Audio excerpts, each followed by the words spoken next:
भवानी शंकरौ वंदे श्रद्धा विश्वास रूपिणौ या विना न पश्यन्ति सिद्धा स्वान्तस्थमीश्वरम्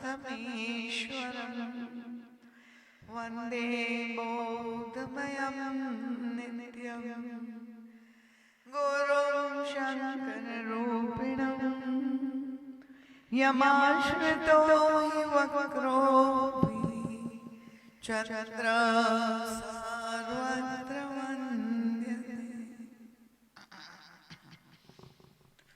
प्रभु के मंगलमय दिव्य नाम स्मरण के साथ सर्वप्रथम ने अपने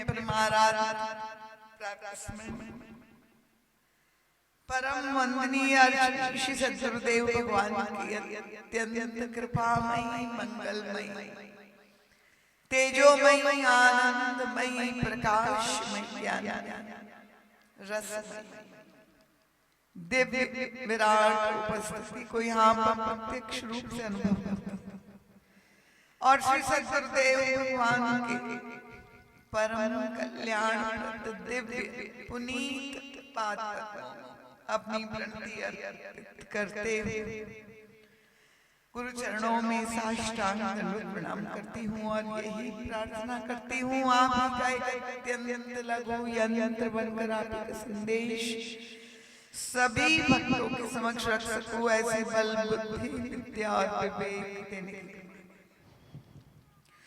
गुरु चरणों से अनंत हृदय आशीष को केशव मंगल आशीष प्राप्त करके इस पवित्र सप्त दिवसीय मानस ज्ञान यज्ञ में समुपस्थित सभी रामानुरागी परम जिज्ञासु श्रद्धालु धर्म प्राण प्रबुद्ध एवं सुधीर श्रोता महानुभाव वंदनीय मातृशक्ति सुदूर से पधारे हुए सभी आगंतुक भक्तवृंद सभी विशिष्ट विभूतियां जो यहाँ पर समुपस्थित है अग्रिम पंक्ति से लेकर अंतिम पंक्ति तक नामी एवं अनामी आप मेरी भावना से अवगत हो चुके हैं। भगवत कथा श्रवण करने की पवित्र जिज्ञासा लेकर साधक वृत्ति से आप सभी यहाँ पधारे हैं। कोई मनोरंजन की आशा लेकर नहीं आए। शीतकाल में जो है मौसम के विपर्य में आप लोगों का यहाँ पर ये जो आना है एक प्रकार की तपस्या है। तो आप सभी मेरे लिए समान रूप से विशिष्ट ही नहीं अति विशिष्ट है। आप सबको मैं प्रभु के चुने हुए विशिष्ट कृपा पात्र समझती हूँ। तो सबके चरणों में बार बार नमन वंदन और प्रणाम करती हूँ। आइए इस पवित्र अनुष्ठान की पंचम संध्या में हम लोग प्रवेश करने जा रहे हैं। यद्यपि नित्य प्रति नए श्रोता आते हैं पर अखबारों में के द्वारा भी आप लोगों को जो भी सूत्र मिल जाते हैं कि मानस की जिस पंक्ति का अभी आपके समक्ष मैंने पाठ किया है हमारे इस ज्ञान यज्ञ के प्रमुख यजमान की इच्छा थी कि शिव चरित्र पर कथा इस बार हो जाए और इसलिए प्रारंभ में ही गोस्वामी तुलसीदास जी ने मानस के बालकांड में सबसे पहले भगवान शंकर के प्रति अपनी वंदना अभिव्यक्त की है। उस पंक्ति को केंद्र में रख करके मानस का जो जीवन दर्शन है और हम सबके निज जीवन में जो साधना के सूत्र इसके द्वारा निरूपित किए गए उसे हम आत्मसात करने का प्रयास कर रहे हैं। युग तुलसी परम पूज्य गुरुदेव की विलक्षण आध्यात्मिक और दार्शनिक दृष्टि प्राप्त करके, और गोस्वामी तुलसीदास जी की जो दृष्टि है, जब भी भगवान शंकर और पार्वती जी का दर्शन करते हैं, देखिए दर्शन तो हम भी करते हैं मंदिरों में, सब लोग जाते हैं, और मैंने कहा कि आजकल तो एक विशेष ही परंपरा हो गई, प्रातः काल शिवालयों में बड़ी भीड़ हो रही है। पर गोस्वामी तुलसीदास जी जब भगवान शंकर और पार्वती का दर्शन करते हैं तो उनको क्या दिखाई दे रहा है? उनको लगता है कि श्रद्धा और विश्वास ने मूर्त रूप धारण कर लिया है। पार्वती जी का दर्शन करते हैं तो उनको लगता है कि ये मूर्तिमती श्रद्धा है, और शिव जी का स्वरूप का दर्शन करते हैं तो उनको ऐसा प्रतीत होता है कि घनीभूत विश्वास का दर्शन मैं कर रहा हूं। और तब इस वंदना में भगवान शंकर और पार्वती के प्रति वे नमन करते हुए प्रार्थना करते हैं कि आप दोनों की कृपा मुझे आवश्यक है। देखिए प्राथमिकता उन्होंने दी है भगवान शंकर और पार्वती को, भगवान राम सीता को नहीं। उनसे भी कृपा की याचना करते हैं कि आपकी दृष्टि, कृपा दृष्टि की मुझे आवश्यकता है। उसके बिना ये भगवान सीता राम जी का दर्शन कर पाना, जो हमारे अंतर हृदय में विद्यमान प्रभु है, ईश्वर है, जो सारा शास्त्र कह रहा है, वो स्वांतस्थ ईश्वर का की अनुभूति प्राप्त कर पाना या रामचरित्र लिख पाना मेरे लिए संभव नहीं। और तब ये श्रद्धा और विश्वास का स्वरूप क्या है? क्योंकि ये दोनों शब्द तो ऐसे लगते हैं कि बहुत साधारण शब्द है, व्यवहार में, बोलचाल की भाषा में हम बड़ी सहजता से उसका प्रयोग करते हैं, पर मानस का जो शब्दकोश है वो तो एक विशेष ही शब्दकोश है। और तब क्योंकि आज पंचम संध्या में हम प्रवेश कर रहे हैं, प्रारंभ में मैं प्रार्थना करूं, गतकल की कथा श्रवण करने के बाद सभी श्रोताओं ने इतना ज्यादा प्रसन्नता और आनंद की अभिव्यक्ति की, ऐसी विलक्षण कथा हमने आज तक जीवन में श्रवण नहीं की थी।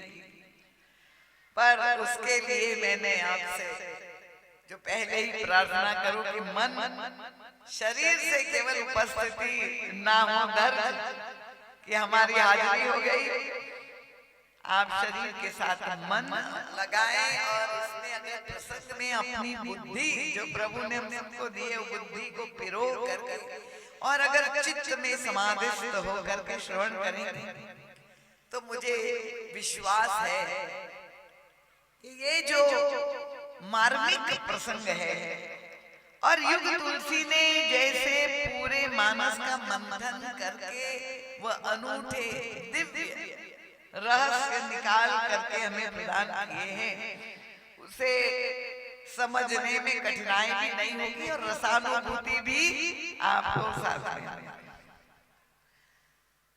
तो श्रद्धा और विश्वास की परिभाषा क्या है, उन दोनों में संबंध क्या है,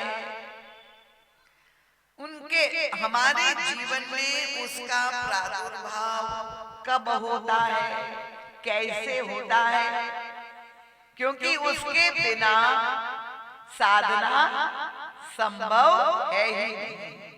चाहे आप ज्ञान मार्ग के पथिक हो, चाहे भक्ति मार्ग पर चलना चाहते हो, चाहे आप कर्म मार्ग से भी ईश्वर को पाना चाहते हो, भगवान शंकर और पार्वती की कृपा अनिवार्य है। तो हमने देख लिया कि श्रद्धा का केंद्र हमारी बुद्धि है और विश्वास का प्रादुर्भाव जब भी होगा तो हृदय में। यद्यपि लगते दोनों समान शब्द है, पर ये उनमें जो पार्थक्य है भी उसे समझना होगा। तो श्रद्धा जो उत्पन्न होगी, प्रभु ने हमें जो ये माध्यम दिया है, ये विलक्षण शक्ति दी है, किसी भी वस्तु को जानने की समझने का जो यंत्र दिया है वह है बुद्धि। अबे हमें ईश्वर को जानना है, हमारा लक्ष्य यही, हम सभी साधक हैं, ईश्वर से संबंध जोड़ना है। ईश्वर जो हमारे अंग संग है, हमारे भीतर बैठा हुआ है, उन्हीं से हमारा परिचय नहीं है, वही बड़ा दूर अनुभव हो रहा है। तो वो ईश्वर को जानना है, तो माध्यम जो है वह है बुद्धि। और श्रद्धा का प्रादुर्भाव जब भी होगा तो बुद्धि में ही होगा। पर समस्या क्या है कि व्यवहार करने के लिए भी बुद्धि की आवश्यकता, और ये सांसारिक व्यवहार करते हुए संग दोष के कारण हमारी बुद्धि में विकार आ जाता है। कथा भूल नहीं गई। और जब हमारी बुद्धि विकृत हो जाती है तो ये षड विकार की भी मैंने आपसे समक्ष चर्चा की थी। तो वो केवल रावण ही नहीं, परशुराम जैसे अवतार पुरुष भी क्यों ना हो, पर जब वो असीम ब्रह्म को समझने के लिए जो सामर्थ्य चाहिए, जब बुद्धि विकृत हो जाती है, उसके सामर्थ्य की सीमा हो जाती है, तब वो असमर्थ हो जाती है। तो फिर क्या करना होगा? सती जी और पार्वती जी, ये दो पात्रों के द्वारा बुद्धि की विडंबना को समझने का प्रयास करना। रामचरितमानस एक रूपक, एक दिव्य कविता है। तो भगवान की लीला के द्वारा हम किसी भी युग की कथा हो, उसे हम अपने निज जीवन से उसको जोड़ करके समझ। पार्वती जी बुद्धि की, सती जी बुद्धि की प्रतीक है, हिमानी जो है दक्ष की पुत्री है। और ये दो जन्मों के द्वारा यही सती जी अगले जन्म में पार्वती बनती है और उनको वे श्रद्धा रूप में गोस्वामी जी प्रस्तुत करते हैं। तो ये जटिलता की ओर इंगित है कि श्रद्धा का उत्पन्न होना कितना कठिन है। हम तो बड़ी सरलता से किसी को कह देते कि श्रद्धा, ये बड़ा श्रद्धा है, पर जो वास्तविक श्रद्धा है, अब समस्या क्या है? देखिए, बुद्धि ये वह माध्यम है जिसके द्वारा हम जानते और समझते हैं, और जानने का पूर्ण फल क्या है? जब बुद्धि ये जान ले कि हमें कितनी वस्तुओं का ज्ञान है, और साथ में ये भी जान ले कि हम इतना अधिक वस्तुओं को जानना बाकी। सृष्टि इतनी बड़ी है और उसमें चाहे भौतिक जगत में भी इतनी वस्तु जानने योग्य है, पर अगर ये समझ ले, ये तो जानने का पूर्ण फल हो जाएगा कि मैं इतना जानता हूं और इतना नहीं जानता। ये भी तो बुद्धि के द्वारा ही जाना है। पर बहुधा होता क्या है कि जो व्यक्ति बड़ा बुद्धिमान होता है, तो बुद्धिमान व्यक्ति को अब मेरी बुद्धि बड़ी पैनी है, जो समस्या है आज के युग की विशेष रूप से, हालांकि अनादिकाल से यही प्रकृति है बुद्धि की। समझता है मेरी बुद्धि बहुत पैनी है और मैं बहुत कुछ जानता हूँ, बहुत पढ़ लिख लिया, मैं बहुत बड़ा विद्वान हो गया। तो तो इस बात का तो उसको घमंड हो जाता है कि मैं बहुत कुछ जानता हूँ, पर यह स्वीकार करने के लिए प्रस्तुत नहीं है कि मैं बहुत कुछ नहीं जानता। ऐसे व्यक्ति के जीवन में अभिमान अवश्य उत्पन्न हो जाएगा, क्योंकि उसको लगता है मैं इतना जानता हूँ, इतना बड़ा ज्ञानी, इतना बड़ा विद्वान। अगर ये स्वीकार कर ले कि मैं जानता तो हूं, पर जितना जानता हूं इससे अनेक गुना वस्तु नहीं जानता हूं, जब ये वो स्वीकार कर ले तब तो अभिमान गलित हो जाएगा। और अगर बुद्धि, देखिए ये हम और आप सबके पास बुद्धि है, और इसलिए ये आत्मनिरीक्षण के क्षण है। हम सब अपने अपने अंदर अपने निज जीवन में आत्मनिरीक्षण करके देखें कि हमारी बुद्धि हम कहाँ पर है। ये जो व्याख्याएं हो रही, हमारी बुद्धि की स्थिति क्या है। तो जब ये बुद्धि अनुभव कर ले कि सारी सामर्थ्य, सारी चतुरता, सारी दक्षता के बाद भी संसार में जो सर्वश्रेष्ठ है वो है ईश्वर, उस ईश्वर को, तत्व को जानने में मेरी बुद्धि असमर्थ है, ये जब स्वीकार कर ले व्यक्ति, उसी क्षण उसके जीवन में श्रद्धा का प्रादुर्भाव। पीछे तक तुमको समझ में आ गया? जो सबसे पीछे बैठे हैं, मेरी आवाज आ रही कि नहीं? पीछे सुनाई दे? तो ये असमर्थता का बोध जब बुद्धि में हो जाए कि मैं ईश्वर तत्व को जानने के लिए, मेरे लिए जो है तो बुद्धि के द्वारा उनसे मैं नहीं प्राप्त कर सकता हूँ, जान सकता हूँ, समझ सकता हूँ, वही क्षण श्रद्धा का प्रादुर्भाव साधक के जीवन में होता है। और फिर जब व्यक्ति के हृदय में जिज्ञासा जागृत हुई कि अब हमें ईश्वर के तत्व के संदर्भ में जानकारी लेनी है, तो कहां पर जाएगा?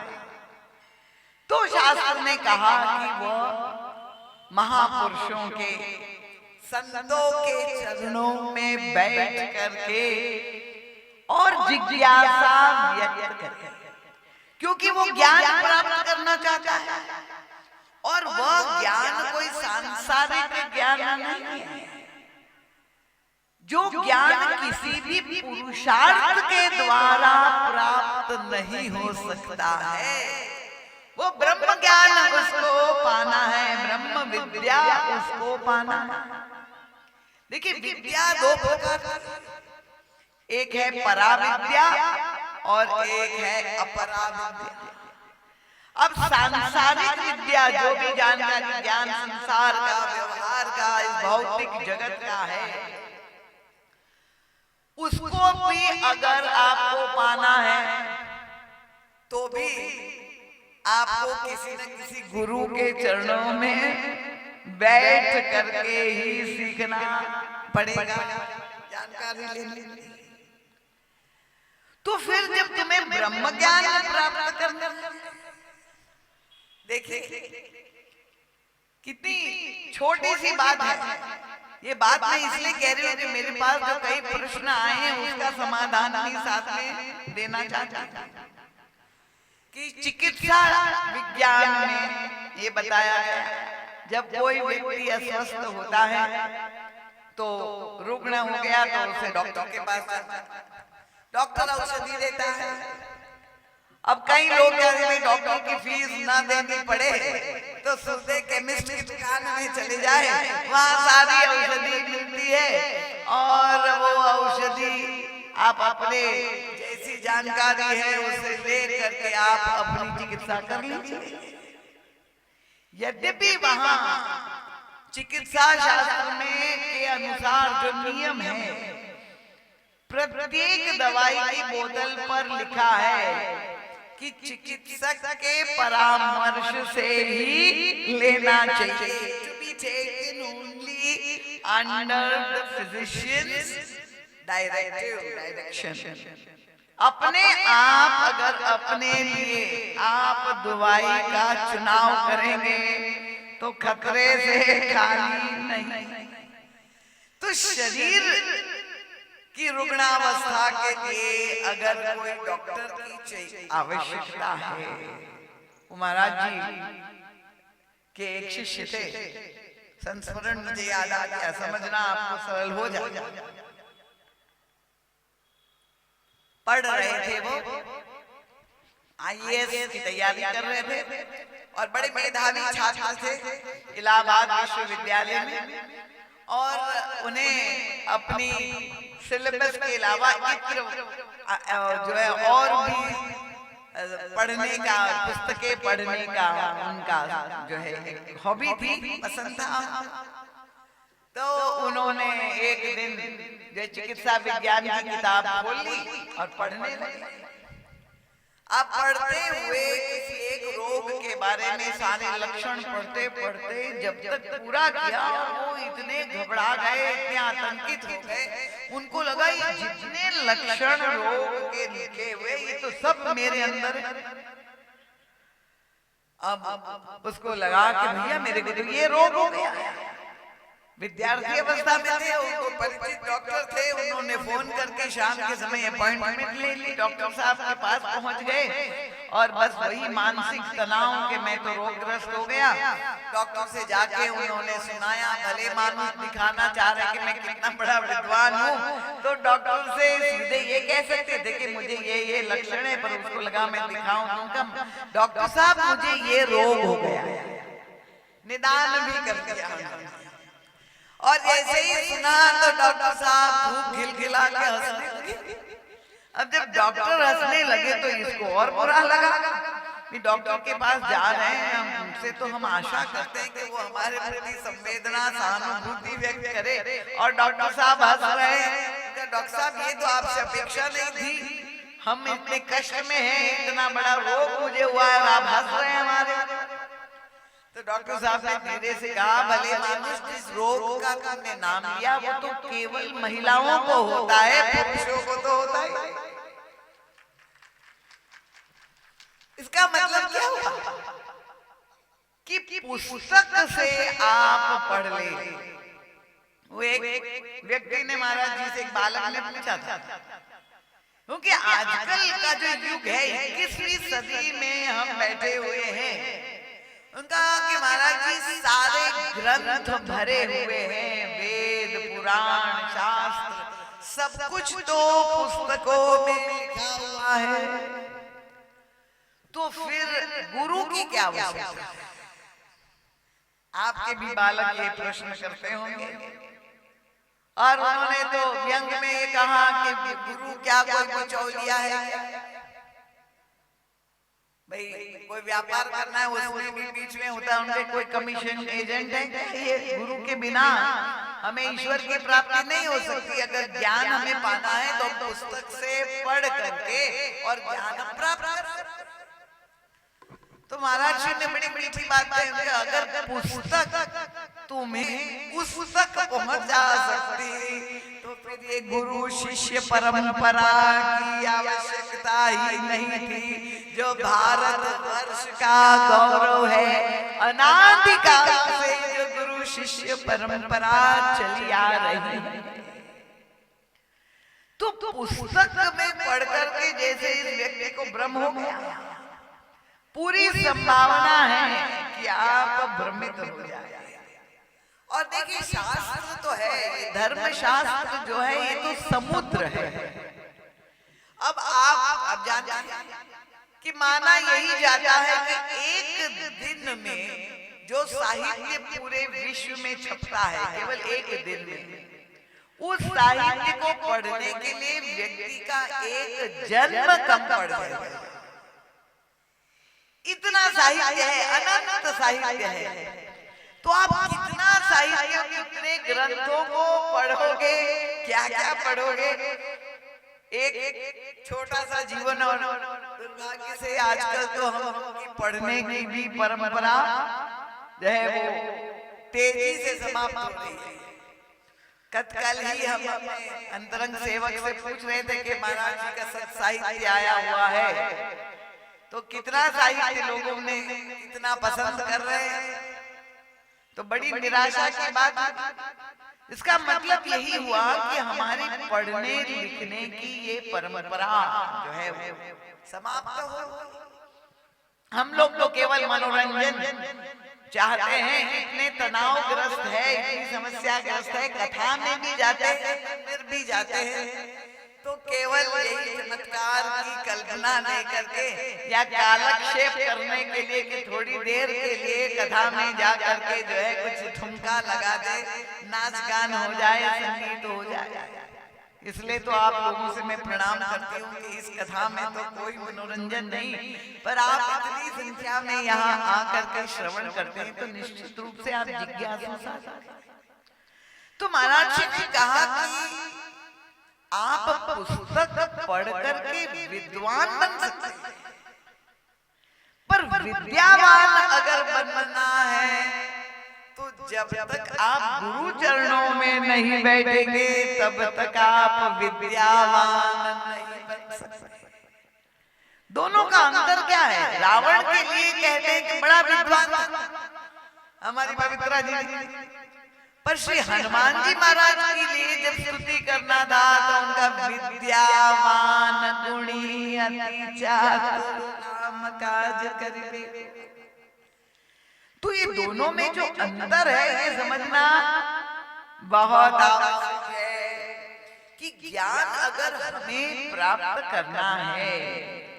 अब आप कहेंगे देखिए समस्या कहां से शुरू होती है भाई, वेद में ज्ञान जो परम हमें चाहिए ईश्वरीय ज्ञान वो विद्या हमें प्राप्त है, पर गत कल जो कथा मैंने कही अब भूल गई।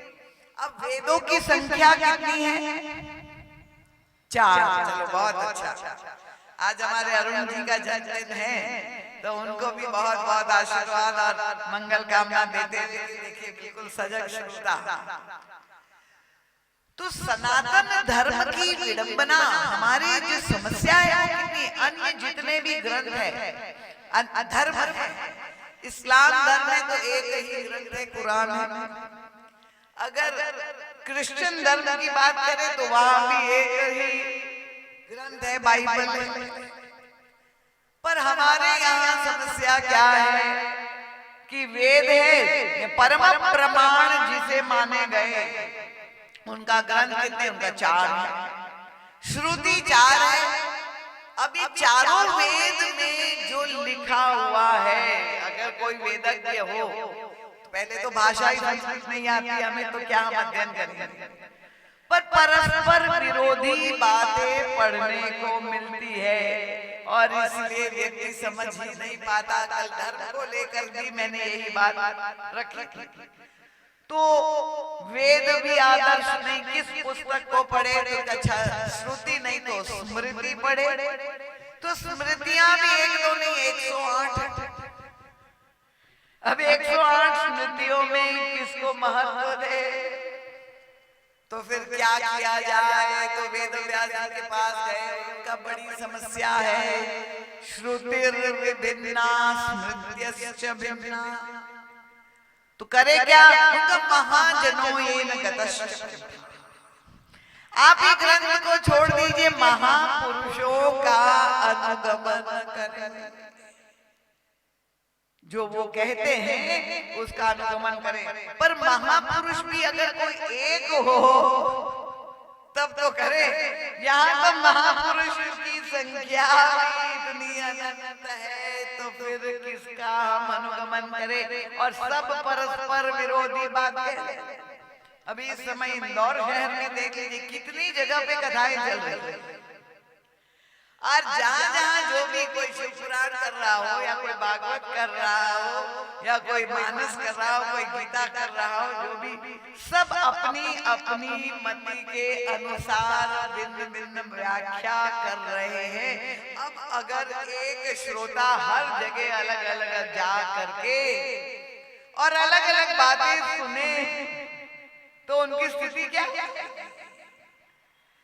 तो भगवान श्री कृष्ण ने अर्जुन को भी उपदेश दिया। जब वह किंग कर्तव्य विमूढ़ हो गया, लड़ने के लिए प्रस्तुत नहीं था, युद्ध से विरत हो रहे थे अर्जुन, तो भगवान श्री कृष्ण ने उपदेश देना शुरू किया।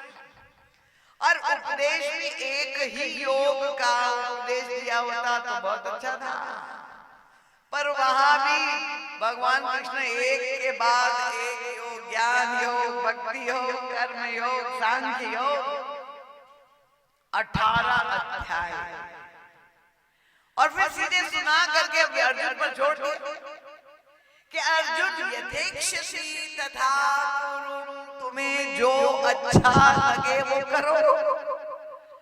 अब बताइए क्या स्थिति हो जाए कि भाई हम निर्णय ही नहीं कर पा रहे कि हम किस मार्ग पर चले, क्या हमारे लिए उचित है, क्या अनुचित है।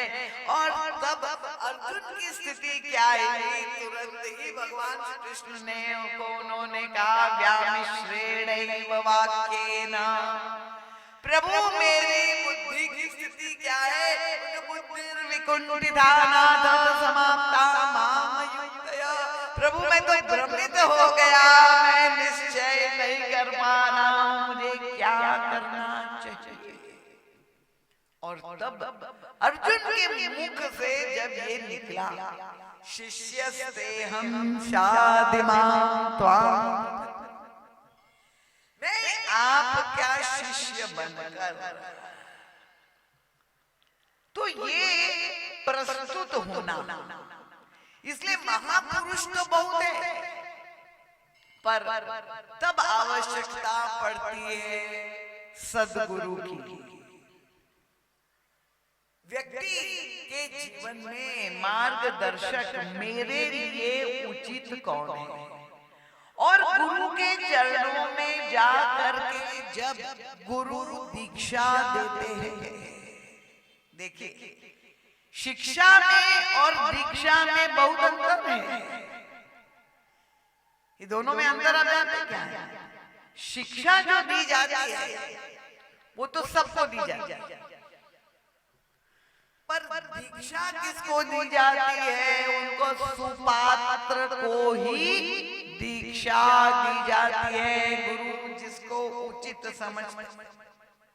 वो आजकल की जो परंपरा है, तो मैं क्षमा चाहती हूँ कि पंडालों में मंत्र बोले जाते हैं, वितरण किया जाता है, वो हमारी भारतीय परंपरा नहीं है। गुरु पहले शिष्य को परखता है और उसमें योग्यता देखता है, तब उसको दीक्षा देता है। और वो दीक्षा देने के बाद परिणाम क्या उसके जीवन में होता है? देखिए शिक्षा जब दी जाती है तो व्यक्ति के मन को वो जागृत करता है, पर जब दीक्षा गुरु देता है तो उसके अवचेतन मन में जो सुषुप्त शक्तियां हैं उसके अंदर, वो सारी शक्तियों को गुरु जागृत करता है, दीक्षा देता है। और आप जानते हैं शिक्षा जब दी जाती है, कृपया ध्यान से सुने दोनों का अंतर, क्योंकि आजकल समाज में जो स्थितियां हो गई और व्यक्ति के जीवन में जो भटकाव हो रहे हैं और लोग अनास्तिक हो रहे हैं कि ये ऐसी घटना पड़ते हैं तो ऐसा लगता है कि हम सनातन धर्म को छोड़ के दूसरे धर्म को क्या वर्ण कर ले, चाहे हम जैन धर्म, चाहे बौद्ध धर्म, चाहे इस्लाम धर्म, कोई भी, क्योंकि कुछ समझ में नहीं आ रहा है, वो अनास्था होती जा रही है। इसीलिए मैं ये आपसे बता रही हूँ कि जो शास्त्र संगत बात है पहले हम अपने जीवन में खोजें। तो शिक्षा जब देते हैं तो व्यक्ति की बुद्धि जागृत होती है, पर जब दीक्षा गुरु देते हैं तो उसके हृदय में सुषुप्त भगवान जो है वो जागृत हो जाता है। ये प्रभाव गुरु के स्पर्श से, इसलिए तो कबीरदास जी ने कहा सब घट मेरा साईं, सुनी सेज न कोई, सबके हृदय में ईश्वर विद्यमान है, पर उनका सुनी सेज न कोई, हृदय को शैया बताया। शैया का उपयोग क्यों करते हैं? किसके लिए शैया का उपयोग करते हैं? सोने के। तो उनका ईश्वर है पर सोया हुआ है। सुनी सेज न कोई, सब घट मेरा साइया, पर सुनी सेज न कोई, बलिहारी बा घट की जा घट परगट।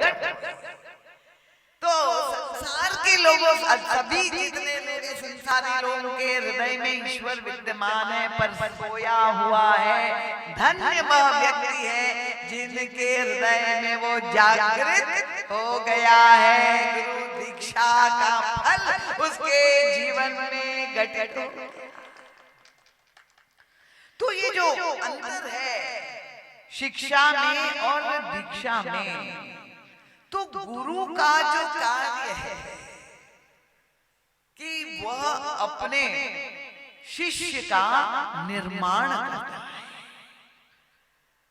पात्रता का निर्माण करता है। जैसे संस्कार डालने का मतलब क्या हुआ कि अनगढ़ पत्थर है, आप खदान से निकाल करके ले आए, जैसे मरमर ले आए, और आपको बहुत सुंदर भगवान शंकर पार्वती की मूर्त बनानी है या राधा कृष्ण की बनानी होगी, तो क्या करना पड़ेगा आपको कि वो शिल्पकार मूर्तिकार छीनी हथौड़ी से उसमें आकृति बनाना है।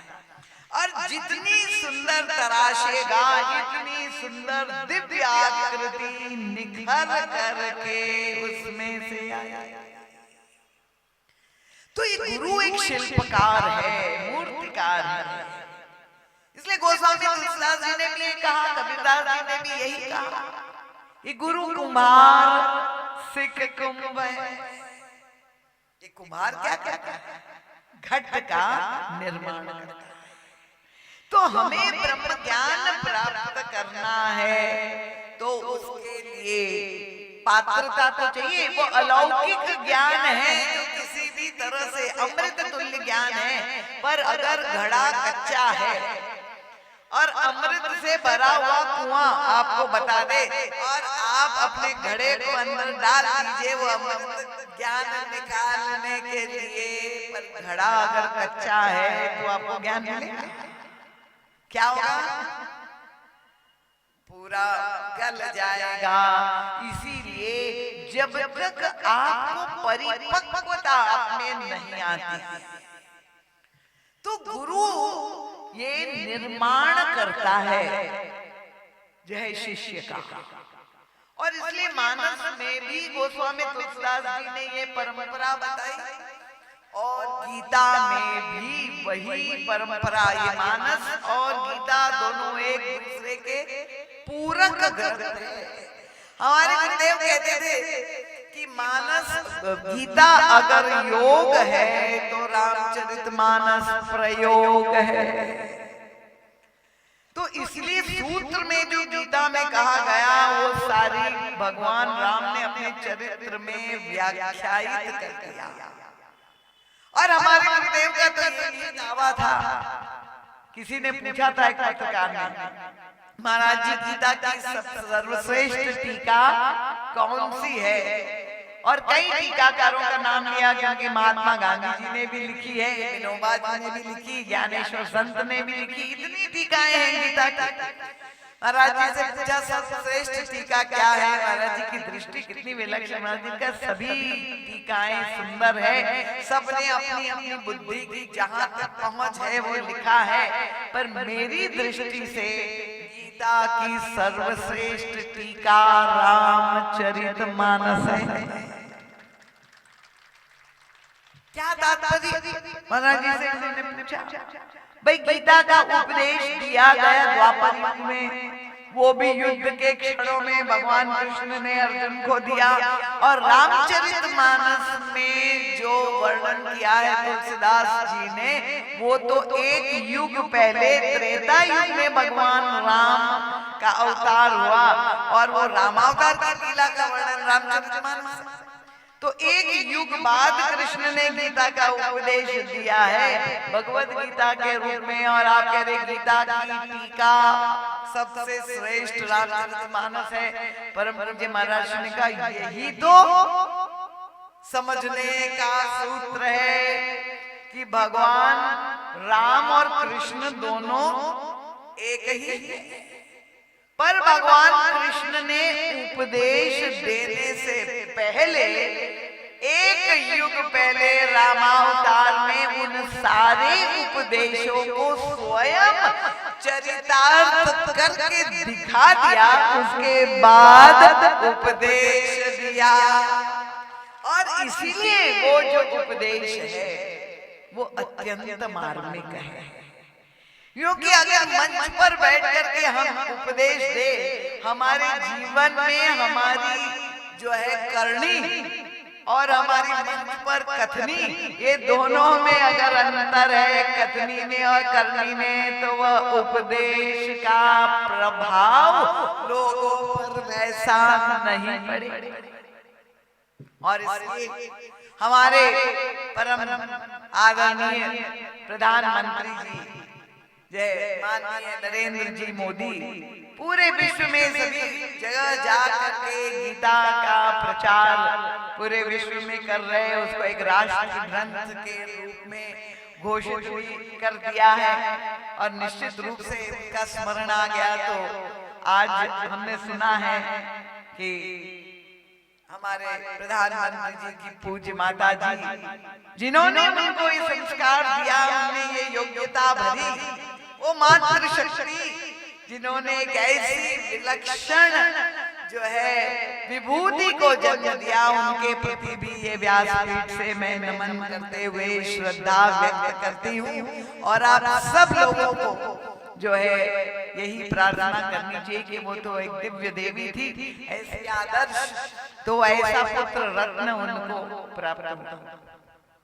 तो जो बात कही गई कि हमें अगर ज्ञान प्राप्त करना है तो स्वयं अपने आप, अगर कोई व्यक्ति समझता है कि पढ़ करके, और आजकल का युग वो तो इंटरनेट का युग है, और उसमें सबसे बड़ा क्योंकि महाराज ने जब कहा कि मानस का की तो यही धारणा है बिनु गुरु हो ही ज्ञान, ज्ञान प्राप्त करना बिना गुरु के लिए संभव ही नहीं।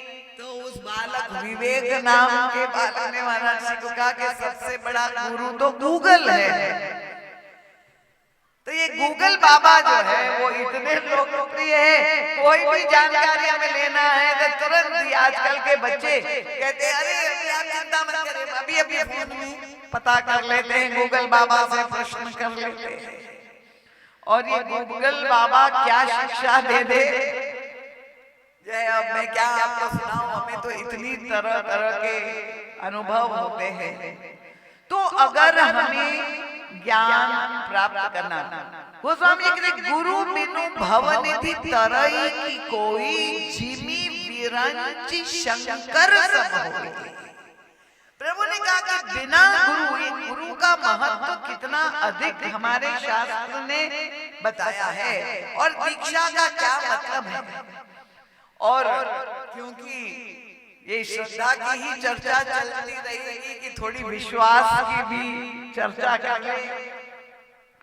विश्वास का प्रादुर्भाव हमारे जीवन में कैसे होगा। मैंने कहा प्रारंभ में ये दोनों अलग अलग दिखाई देते हैं। अगर श्रद्धा साधन है तो साध्य लक्ष्य विश्वास है। तो प्रारंभ में तो दोनों अलग है, पर अंत में जाकर के दोनों एकाकार हो जाते हैं। ये भगवान शंकर और पार्वती का जो अर्धनारीश्वर रूप आपने देखा होगा फोटो में, आधा शरीर जो है भगवान महाकाल का भी श्रृंगार वैसा दिखाई दे, आधा अंग जो है वो पार्वती जी और आधा अंग भगवान शंकर का है। तो ये श्रद्धा और विश्वास का मिलन है। जब साधक के जीवन में वो चरम पर साधना पहुंच जाती है तब दोनों एकाकार होते। प्रारंभ में तो भिन्न भिन्न दिखाई देते। तो विश्वास किसे कहते हैं? उनका के जो आस्था हमारे उनका हृदय जब कहाँ विश्वास उदय होगा, हृदय में होगा। तो हमारे हृदय में जो आस्था किसी कामना से जुड़ कर होती है वह वास्तविक विश्वास नहीं। क्यों? क्योंकि जब वो किसी कामना से किसी फल प्राप्ति से जुड़ करके, हम चाहे किसी मंदिर से, किसी भगवान के स्वरूप से या किसी व्यक्ति से जब कामना जुड़ी होती है और मान लो वह कामना पूरी नहीं हुई तो वहीं पर हमारा विश्वास खंडित हो जाता है। और भगवान के संदर्भ में तो छोड़ दीजिए, व्यवहार में भी ये बार बार धोखा हम खाते हैं। किसी व्यक्ति पर, व्यापार में आपने पार्टनरशिप में शुरू किया और किसी पर विश्वास किया, या अपने किसी संबंधी पर विश्वास किया या मित्र पर विश्वास किया और उसने धोखा दे दिया तो आपका विश्वास खंडित हो गया। तो इसलिए जो कामना से, यद्यपि आपको विश्वास तो रखना ही पड़ेगा। शास्त्र कहता है कि विश्वासम फलदायकम, विश्वास रखे बिना कार्य तो नहीं होगा। पर इसीलिए महाराज श्री विभाजन करते हैं कि विश्वास के भी दो रूप हैं।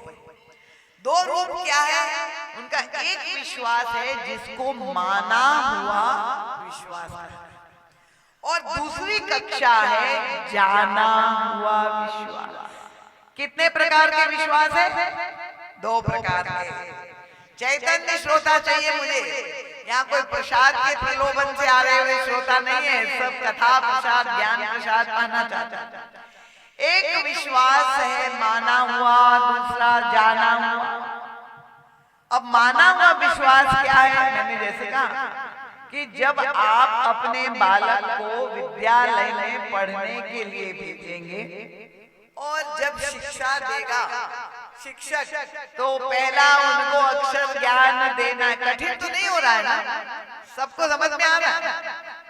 तो जब वो अक्षर ज्ञान उसको देना है कि क ख ग सिखाना है, तो वो शिक्षक कहेगा क माने कबूतर, वहां से शुरू होगा, ख माने खरगोश, वहां से सिखाना शुरू, अक्षर ज्ञान देना।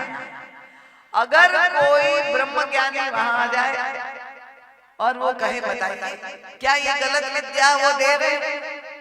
क माने ब्रह्म, अब ये तो माना जाए अक्षर, प्रत्येक अक्षर ही ब्रह्म है, वो तो अंतिम कक्षा का ज्ञान है। पर जब आप प्रारंभ करेंगे तो आप वहां से जो गुरु कह रहे हैं, वो हमें शिक्षक कह रहे, उस पे हमें विश्वास करना होगा।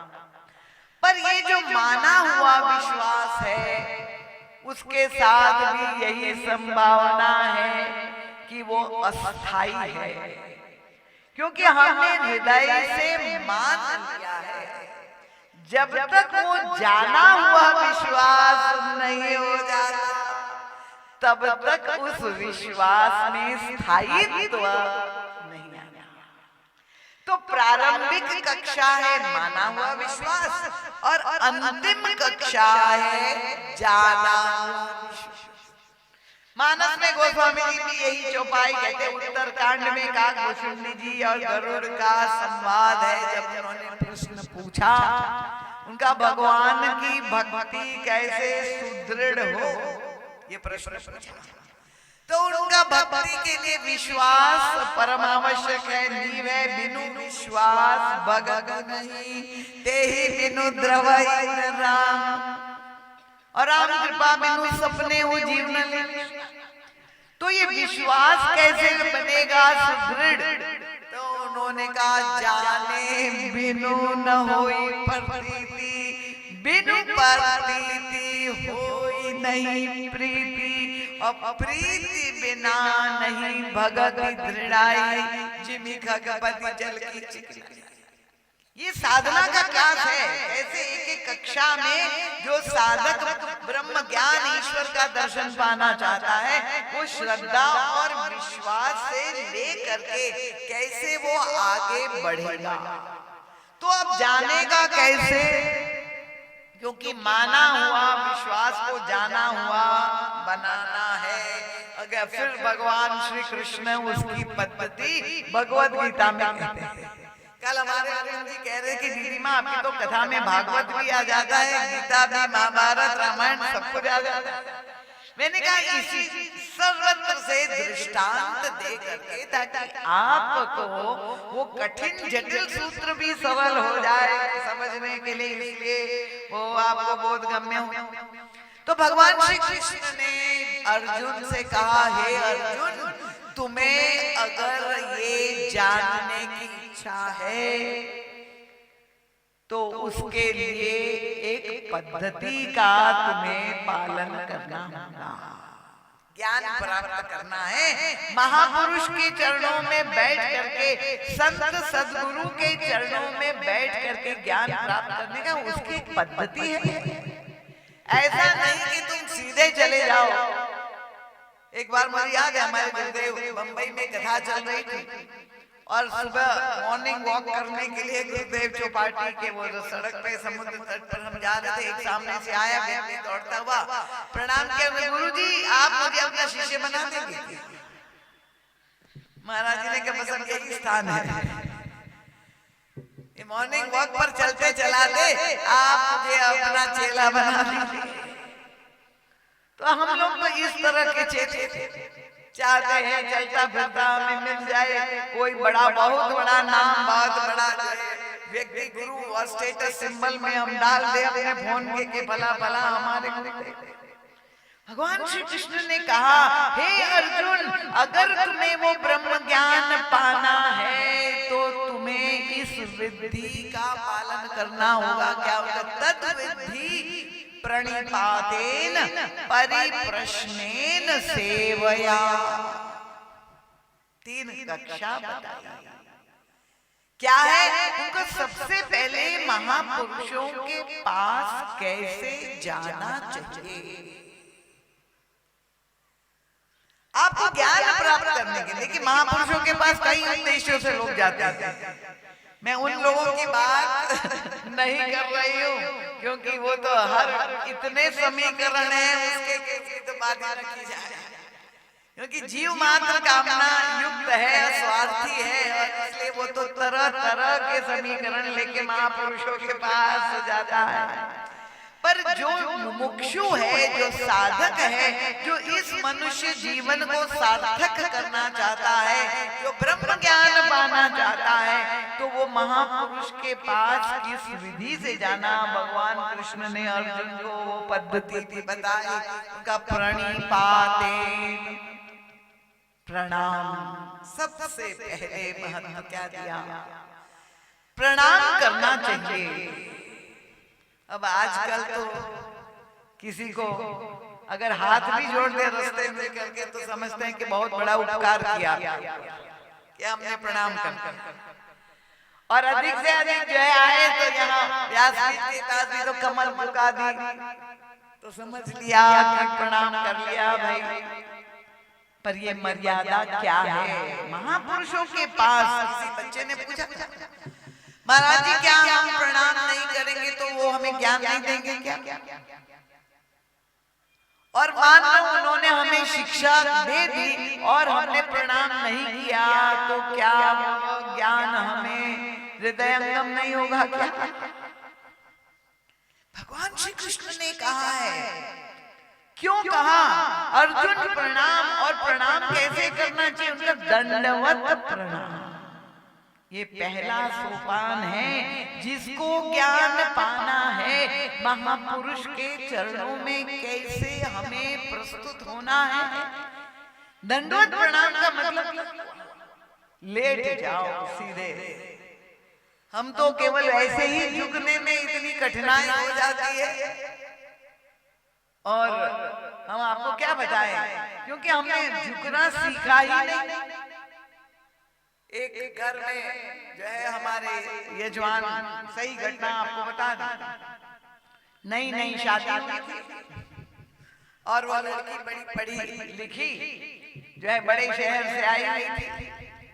तो कुछ दिन 2-3 महीने हो गए थे मैं उनके जो है भ्रमण करते हुए यात्रा में, उनके घर जो है वो उस समय विश्राम था और पता चला कि घर में बहुत तनाव है, बहुत क्लेश है, जो है सास अलग हो रही है और अलग समस्या है। क्या है, संबंध जो नया हुआ है, विवाह हुआ है, वो संबंध विच्छेद का नौबत आता है। आजकल जितनी शादियां हो नहीं रही उससे ज्यादा शादियां,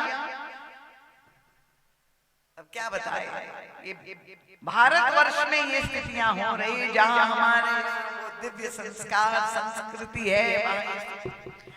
तो मैंने पता लगाने का कोशिश किया कि क्या कारण है, किस कारण से घर में इतना क्लेश है। तो उन्होंने कहा माता पिता थोड़ी पौराणिक स्वभाव के थे, सास ससुर, तो उन्होंने कहा उनकी इच्छा ये थी कि नई बहू रोज सुबह आए तो पहले सास ससुर के पैर छुए, प्रणाम करें। और इस बहू ने कहा मैं क्यों प्रणाम करूं, मैं नहीं करूंगी, प्रणाम नहीं।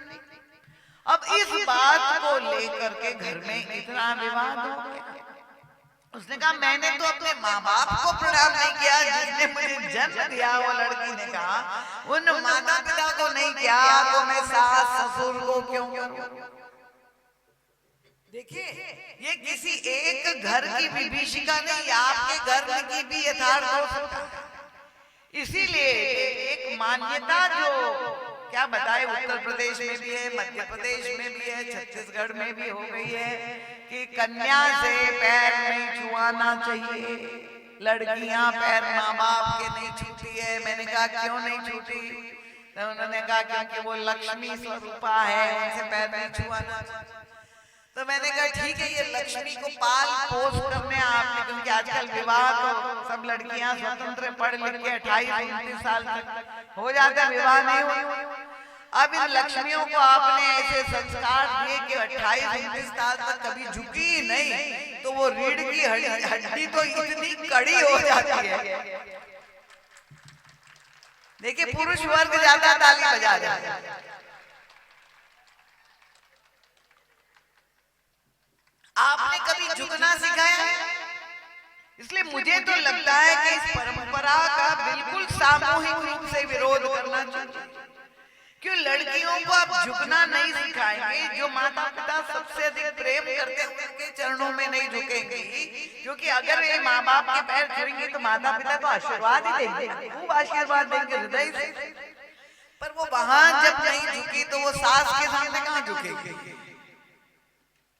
तो वही स्थिति अब वो लड़की जो नई बहू थी, मुझसे मेरे प्रति उनकी बड़ी श्रद्धा थी, तो मैं उनके पास जब आई मुझे मिलने, उन्होंने मुझे कहा कि बताइए ये क्या तरीके अत्याचार है कि मैं रोज सुबह उनके पैर छूऊं। तो अब मेरे को तो कोई मार्ग निकालना था और मैं जानती थी उनका। तो मैंने कहा बेटा मैंने सुना है रोज सुबह तुम जिम्नासियम में तो जाते हो, आजकल शरीर की स्वस्थता, शरीर का फिगर के लिए ये जिम में जा करके रोज कसरत करते।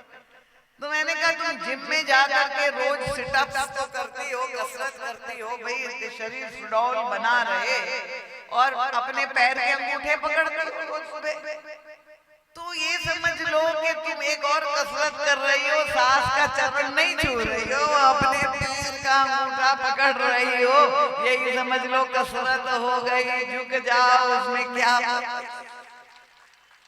प्रभु की कृपा थी कि वो मान गई और उसका वैवाहिक दाम्पत्य जीवन बच गया, परिवार टूटने से, संबंध टूटने से बच गया। तो प्रणिपातेन साष्टांग दंडवत प्रणाम करने का मतलब क्या है कि सबसे पहले जो ज्ञान आप लेना चाहते हैं संत से, जिन्होंने पूरे जीवन एक जन्म जन्मांतर की तपस्या करके जो प्राप्त किया है वो ब्रह्म ज्ञान, जो पैसा नहीं खरीद सकता है, कोई पुरुषार्थ नहीं कर सकता है, उसे लेना है उनसे, तो प्रस्तुत तो होना पड़ेगा।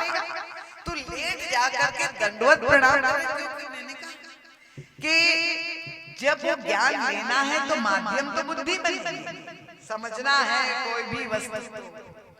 तो जब आप अपना सिर गुरु के चरणों में रखेंगे तो ये मूक रूप से स्वीकार कर रहे हैं कि मेरी बुद्धि में सामर्थ्य नहीं है कि मैं अपनी बुद्धिमत्ता से ब्रह्म ज्ञान भगवान को प्राप्त कर सकूं। तो आपके श्री चरणों में शरीर का सबसे नीचे जो अंग है वो चरण है, सबसे ऊपर ही अंग स्थिर है।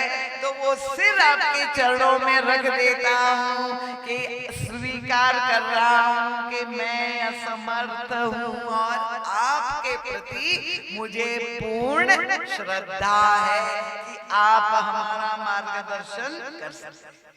और दूसरा महाराज जी कहते थे बुद्धि पर, सिर पर ही तो हम सारा बोझ ढोए हुए थे, सारा बोझ सिर, और वो इतना भार इतना टेंशन का कारण बना हुआ है कि भाई सारा घर चल रहा है तो मेरे कारण सारा व्यापार, तो मैं नहीं हूं तो क्या हो। ये सारा बोझ जो सिर पर है, जब आप लेट जाएंगे और गुरु के चरणारविंद में अपना सिर रखेंगे तो ये भार जो सिर पर होगा वो लुढ़क जाएगा। वो गुरु चरणों में आपने सौंप दिया, आप हल्के हो। क्योंकि बुद्धि के पात्र में कुछ ज्ञान भरना है, अगर वो भरा छलकता हुआ गड़ा है तो गुरु चाह करके भी उसमें ज्ञान पहले उसको खाली तो करना उस पात्र को। और इसलिए गुरु चरणों में जब आप लेट जाएंगे और अपना सिर रख देंगे तो अगर अभिमान भी भरा हुआ है तो वो भी खाली हो जाएगा। अब विनम्रता का उदय, विनय विद्या ददाति विनयम। भारतीय शिक्षा से मैं जो पाश्चात्य शिक्षा है वहां जो विद्या मिलती है उसकी बात हमने कर। भारतीय शिक्षा क्या है कि अगर जितना व्यक्ति विद्वान होता जाएगा उतना ही विनम्र होता जाएगा। जो थोड़ा बहुत जो मूर्ख लोग होते हैं उन्हीं को भ्रम हो जाता है कि मैं सबसे बड़ा विद्वान हूं, पर वास्तव में जिसको विद्या प्राप्त होती है वो आगे जितना बढ़ता जाता है उसको लगता है कि मुझे कुछ भी ज्ञान नहीं, अभी तो मुझे बहुत कुछ अर्जित करना। तो इसलिए ये विनम्रता ये कोई शोषण नहीं है कि आपको नीचे गिरा करके या आपको लिटा करके और गुरु को बहुत प्रसन्नता हो। और मैं तो यही कहती हूँ कि जब भी कोई शिष्य हो, पुत्र हो, कोई भी छोटा बड़ों के सामने जैसे वो प्रणाम करता है तो जब वो बड़े का वरद हस्त उसके ऊपर आ जाता है तो आप कल्पना भी नहीं कर सकते कि उस वरद हस्त के द्वारा कितनी नकारात्मकता काट दी जाती है। आपकी भाग्य में कितनी भी घटनाएं हो वो कट जाती है। उस वरद हस्त में इतनी शक्ति इतनी ताकत होती है उस आशीर्वाद में दिखाई नहीं। इसलिए प्रणाम करने में तो हर तरह से आपका लाभ ही है। तो भगवान श्री कृष्ण ने अर्जुन को कहा ये भगवान वाचा प्रणिपातेन, और फिर दूसरा उनका परिप्रश्नेन, संत के चरणों में प्रणाम करके फिर जिज्ञासा व्यक्त कर। जिज्ञासा का मतलब कि आप अगर ईश्वर के संदर्भ में साधना के नहीं केवल दिखाने के लिए नहीं, कुछ लोग ऐसे भी आते हैं, हम लोगों को तो हर तरह के कि मन में सब सोचा हुआ है पर वो अगला व्यक्ति कितना बुद्धिमान है वो परीक्षा लेने के लिए भी आते हैं कि चलो देखे इसकी भी था ना, कुछ प्रश्न बना करके आते हैं। उनको कोई मतलब नहीं है पर सामने वाले की परीक्षा करने के लिए हमारे गुरुदेव के पास तो लोग आते थे महाराज जी तो तुरंत ही समझ जाते। महाराज जी पूछते भैया तुमने भी तो कुछ विचार किया होगा इसके ऊपर जो प्रश्न कर रहे हो। हाँ महाराज जी मैंने तुम्हारे जी आपने क्या विचार किया? और तुरंत ही वो फिर अपना सारा उगलना शुरू कर देता क्योंकि वो तो प्रदर्शन दिखाने के लिए सबको। और प्रश्न पूछा कि मैं कितना बड़ा जिज्ञासा हूँ और वो गलत भी होगा। महाराज जी कहते बिल्कुल ठीक है जो आपने सोचा है बिल्कुल, क्योंकि उनको समझाना व्यर्थ है, उनको समझना ही नहीं है। उनको तो केवल अपनी बुद्धिमत्ता के प्रदर्शन के लिए वो जिज्ञासा व्यक्त करता है। ऐसी जिज्ञासा जो वास्तविक प्रश्न है, जानने की इच्छा है। जब आप साधन मार्ग पर चलकर जो आपके सामने कठिनाइयां आती है वो सारे भ्रमों का निवारण करने के लिए सद्गुरु के चरणों में विनम्रता पूर्वक का प्रश्न करे।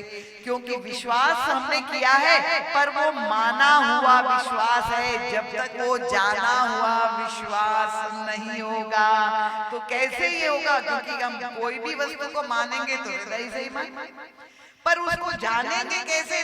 तो बुद्धि के द्वारा ही उसे हम जान पाएंगे। तो ऐसे ब्रह्मज्ञ जो पूर्ण समर्थ, जो तत्ववेत्ता, श्रोत्रिय ब्रह्मनिष्ठ महापुरुष सद्गुरु हो, उनके चरणों में बैठ करके जब हम ब्रह्म ज्ञान प्राप्त करें प्रणिपातेन। और तीसरी बात जो भगवान कृष्ण ने कही, सेवया। और ये सबसे महत्वपूर्ण है, उन महापुरुषों की सेवा करके। क्यों सेवा को महत्व दिया? सारे शास्त्रों में ज्ञान तो भरा हुआ है। भगवान राम भक्ति पाने के मार्ग शबरी जी को बताते हैं, है कि नहीं? क्या है? नौधा भक्ति का सोपान, प्रथम भगति संतन कर संगा। आप कथा में जाते हैं, संतों का दर्शन करते हैं, प्रथम भक्ति हो गई। दूसर रति मम कथा प्रसंगा। जब संत के पास जाएंगे तो संत आपको हरि कथा सत्संग ही सुनाएंगे, ठीक है ना? जो वास्तविक संत है वो अपना विज्ञापन आत्म प्रचार नहीं, वो तो भगवत कथा ही के अभगवत पुराणवाद का उद्देश्य क्या है कि वो श्रोता के हृदय में भगवान के प्रति अनुराग उत्पन्न हो, वह ईश्वर तत्व को जानने की इच्छा हो।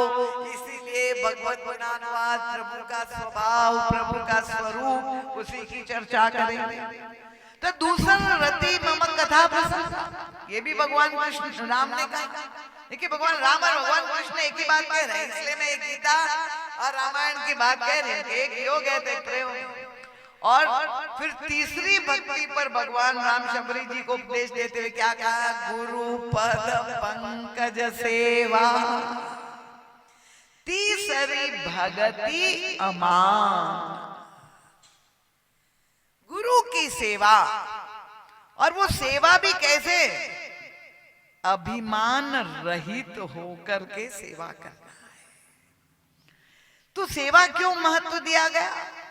क्योंकि मैंने आपसे कहा कि आपके पात्र का निर्माण करने का कार्य कौन करेगा? क्योंकि आप में विकार है, अनेक प्रकार के बुद्धि में दोष है, चाहे क्रोध है, चाहे लोभ है, चाहे मद है, चाहे मात्सर्य की वृत्ति है। जो भी वृत्ति है, जैसी आपकी अंतःकरण की बनावट है, जब आप महापुरुषों के निकट रहेंगे और महापुरुषों के निकट रह करके कार्य करेंगे, सेवा कार्य, तो आपकी प्रकृति प्रकट हो जाएगी आपके व्यवहार में। चाहे आपकी बुद्धि का चातुर्य है वो प्रकट हो जाएगा। और तब गुरु इतने कृपालु है कि वो समझ जाएगा, क्योंकि सद्गुरु वैद है, वो समझ लेगा कि इसके ईश्वर प्राप्ति में ये उसके व्यक्तित्व में ये कमियां हैं, इसलिए भगवत प्राप्ति नहीं हो रही है। तो चाहे उसके अंदर क्रोध हो, चाहे लोभ हो, चाहे अभिमान हो, वो गुरु कृपा करके उनकी उन विकारों को, उनकी कमियों को दूर करेगा। वो गुरु कुम्हार बन करके और घड़ी घड़ी काढ़े खोट। देखिए आजकल की स्थिति क्या है, किसी गुरु में साहस है क्या कि शिष्य की कोई भी कमी निकाल करके दिखाए? नहीं, ये बहुत कटु यथार्थ मंच से बोल रही हूं। गुरु की तो बात जाने दीजिए, शिष्य माता पिता में सामर्थ्य नहीं है। यहाँ जितने भी बैठे सद्गृहस्थ अगर मेरी बात से सहमत हो कि ये बात आप कहे कि क्या आपके पुत्र या पुत्री छोटे बालक ही क्यों ना हो और उनमें कोई गलतियां हो, क्या आप में साहस है कि आप इसको डांट सके? देखिए समर्थन, जन समर्थन नहीं मिल रहा है क्या? सब लोग सहमत नहीं है। ये एक सामाजिक समस्या है। डरते हैं अगर कोई सबसे अधिक माता पिता। ठीक उल्टा क्रम हो गया है। आजकल बच्चे माता पिता से नहीं डरते, माता पिता बच्चे से डरते हैं।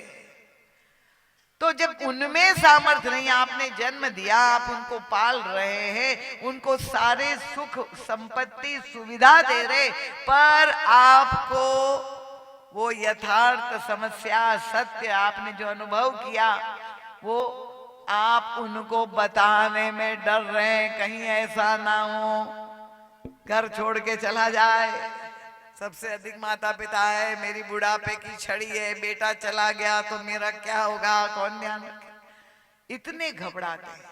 तो जब माता पिता डरते हैं तो गुरु की क्या बात? पर भगवान राम हो चाहे भगवान कृष्ण हो, मैं आपको बता रही हूं अपनी परंपराएं, आपको मानना नहीं मानना ये आपकी बात है। भगवान राम का प्राकट्य हुआ त्रेता युग में, महाराज दशरथ के महल में हुआ है कि नहीं? और बाल लीला का वर्णन करते हुए जब वे शिक्षा प्राप्त करने योग्य हुए, विद्यारंभ संस्कार हुआ होगा भगवान राम का भी, तो क्या महाराज दशरथ राजकुल में थे और कुल पुरोहित वशिष्ठ जी थे? तो क्या गुरु वशिष्ठ को महाराज दशरथ आदेश नहीं दे सकते थे कि मेरे 4 पुत्र है, आप घर में आकर के प्राइवेट ट्यूशन दीजिए, बच्चों को घर में आके राजमहल में शिक्षा दीजिए? कर सकते थे कि नहीं? कर सकते थे। भगवान श्री कृष्ण को भी इसी प्रकार शिक्षा मिल सकती थी, पर दोनों ही अवतारों की लीला में आप पढ़ते हैं, भगवान राम के लिए लिखा है, गुरु गृह पढ़न गए रघुराई, अल्पकाल विद्या सब आई। गुरुकुल में जा करके शिक्षा प्राप्त की भगवान ने स्वयं। तो गुरुकुल में तो क्या करना पड़ता था? भगवान कृष्ण भी यही संदीपनी मुनि के आश्रम पास में ही, और वहीं पे वो सुदामा का जो आख्यान आपको अत्यंत प्रिय है, सुनते हैं कितने आनंद से। पर शिष्य को क्या क्या करना पड़ता था विद्या अर्जन करने के लिए, वो ज्ञान प्राप्त करने के लिए कितनी सेवाएं करनी पड़ती थी। जंगल में जाकर के काष्ठ लकड़ी तोड़ करके लाना, भगवान श्री कृष्ण ने भी ये करके हमें शिक्षा दी है, तब जा करके हमारे अंदर पात्रता आती है। ये मत समझ लीजिए कि भगवान कृष्ण ने ये जो कह दिया है वो, आजकल किसी ने कहा दीदी माँ नौकर नहीं मिलते इसलिए गुरु लोग कहते कि सेवा करो। हमारी जैसी वृत्ति है वैसे ही हम व्याख्या करते हैं, दुर्भाग्य है ये। पर सेवा का जो मतलब ये बताया गया कि अगर हमें वह दिव्य ज्ञान चाहिए। हमारे हृदय में विराजमान ईश्वर से हम अपरिचित है, उससे हमें पहचानना है, स्वस्वरूप का बोध पाना है। तो उसके लिए जो हमारी ये मानसिकताएं हैं, हमारी बुद्धि के जो विकार है, ये अंतःकरण की शुद्धता, शुचिता, पवित्रता कैसे होगी? गुरु की शरण में रहकर, गुरु की सेवा के द्वारा ही वह संपन्न होगा। तो सातु महात्म ज्ञान पूर्वम, बहुत सुंदर देवर्षि नारद ने भक्ति सूत्र में, बहुत जो अलग अलग सूत्र आपने सुना होगा इस ग्रंथ का नाम, भगवान की भक्ति पाना है, प्रेम पाना है तो कैसे होगा? मानस में भी, मैंने कहा मानस तो सभी ग्रंथों का निचोड़ है। देवर्षि नारद ने कहा कि भगवान का महात्म ज्ञान अगर हमें प्राप्त करना है तो उसकी विधि क्या है? जो हमने विश्वास सुन लिया, संत के मुख से, गुरु के मुख से सुन लिया, वो ज्ञान हमने विश्वास कर लिया, पर वो माना हुआ विश्वास, जाना हुआ विश्वास कब होगा? उनका जब तक हमें महात्म ज्ञान नहीं होगा, जाने बिनु न होई प्रतीति। ये महात्म ज्ञान कैसे प्राप्त हो, किस माध्यम से प्राप्त हो? बहुत सुंदर दृष्टांत हमारे गुरुदेव के, क्योंकि भगवान को पाना है। अब आप लोगों को भागवत की कथाएं बहुत अच्छी लगती है, तो श्याम सुंदर की लीला में गोपियों का वर्णन आता है। अब गोपियों का जो अनुराग था, प्रेम था श्री कृष्ण के प्रति, व्यवहार जब उनका पढ़ते हैं और सुनते हैं भागवत की कथा में, तो क्या लगता है कि किस तरह से व्यंग विनोद श्याम सुंदर से करती थी, हंसी ठिठोली कैसे उनको नचाती थी। जहां पर उनका वंशीनाद, वेणुनाद हुआ तो कैसे घर बार छोड़ करके दौड़ पड़ती थी। उनका जो श्रृंगार है, ये सब वर्णन पढ़ते हैं तो ऐसा लगता है कि उनका जो अनुराग था कृष्ण के प्रति, वैसा प्रेम या वैसा अनुराग तो संसार में भी दिखाई देता है। देखिए हमारे गुरुदेव तो कितनी गहराई से चिंतन करते हैं। संसार में भी कोई दो व्यक्ति को प्रेम हो गया, आपस में ये अनुभव कर रहे, राग हो गया, तो जैसे गोपियां हैं तो अब इतना प्रेम हो गया कि वो आजकल भी लड़कियां की जो स्थिति है अब घर घर में सुनाई देती कि चाहे कितना ही कलंक लगे, सारी मर्यादा टूट जाए, पर वो अपनी इच्छा की पूर्ति से घर बार छोड़ करके जिससे वो प्रेम करती मानती है, उसे पीछे वो सारी मर्यादाओं को तोड़ करके चली जाती है। तो क्या ये गोपियां जो भगवान श्री कृष्ण श्याम सुंदर से प्रेम कर रही थी, उनका प्रेम भी ऐसा ही था, अनुराग, उनके सौंदर्य को देख करके आकर्षित हो करके वो दौड़ पड़ती थी क्या? और उसका पता कब चलता है? बहिरंग रूप से तो लगता है कि ऐसा ही आकर्षण है, पर वासना जब किसी के हृदय में होती है और काम का आवेश आता है तो व्यक्ति फिर सब कुछ भूल करके अपनी कामना पूर्ण करने के लिए दौड़ पड़ता है। पर एक कामातुर व्यक्ति में और गोपियों में अंतर है, वो कहां से पता चल रहा है?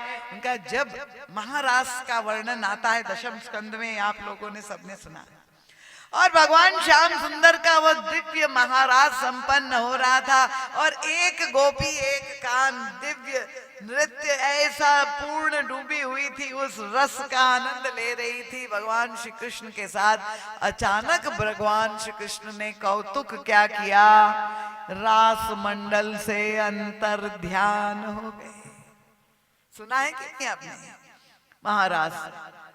अब वो गोपियों की स्थिति क्या हो गई कि जिस आनंद में डूबी हुई थी और अचानक जब श्याम सुंदर श्री कृष्ण गायब हो गए, अंतर ध्यान हो गए, अब उनको खोजने निकली, व्याकुल हो गई, और उसको खोजती हुई कहां कहां किससे पूछ रही है। उनके मुख से जो शब्द निकले वही गीत बन गया। कौन सा गीत है? बोलिए। गोपी गीत, बहुत अच्छा, मतलब भागवत ठीक ठीक सुना है आप लोग। तो ये गोपी गीत बहुत ही सुंदर आप लोगों को लगता है, सुनती भी है, पर उसके शब्दों पर ध्यान नहीं है। जब भी श्री कृष्ण को खोज रही है तो उनके हृदय से जो उद्गार प्रकट हो रहे, वो कहते नखलु गोपिकान नंदनो भवान। हमें ये पता है कि आप केवल नंद नंदन के पुत्र ही नहीं हैं, आप हम सभी गोपियों के प्रियतम ही नहीं हैं। आप कौन हैं? उनका अखिल देहीमान अंतरात्म दृक्, आप सारे अखिल विश्व की अंतरात्मा है। तब पता चला कि ये जो उनका आकर्षण था, उन्हें केवल स्थूल शरीर का, देह का आकर्षण नहीं था, भगवान कृष्ण का महात्म ज्ञान उन्हें अपनी बुद्धि में हो चुका हुआ था।